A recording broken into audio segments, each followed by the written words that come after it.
The Pharisees in Matthew 23, verses 23, challenges them when they were boasting about how they tithe and do all these things of the law. And he says to them, you are careful to make sure you tithe even the tiniest of your produce. And then he says to them, however, the weightier matters of the law of justice and mercy, this you have neglected. And he says to them, you should have done the other without leaving the other. Meaning you should have continued tithing, yes, yet without leaving out the weightier matters of justice and mercy.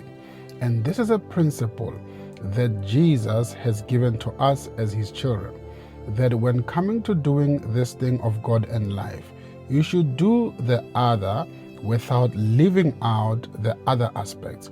And how guilty are we of this principle, where we follow the pattern of the brain?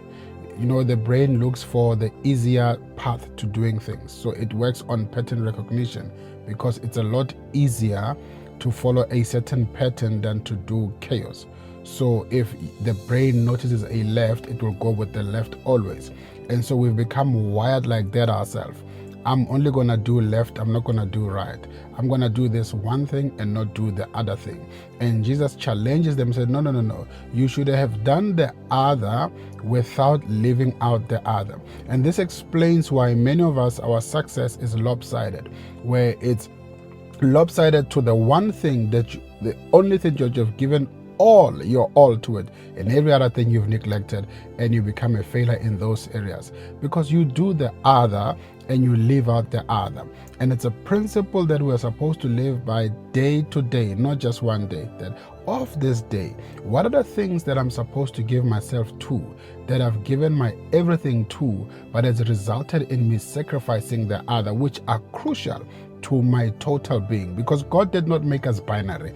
God did not make us ones and zero. God did not make us left or right. He made us so dynamic that there is more to us.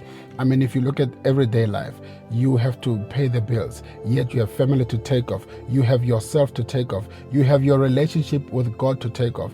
And you can easily say guningi, but to God, that doesn't work. You should do the other without leaving out the other. It's a principle we ought to live with. You should do the other without leaving the other, because God did not make us binary.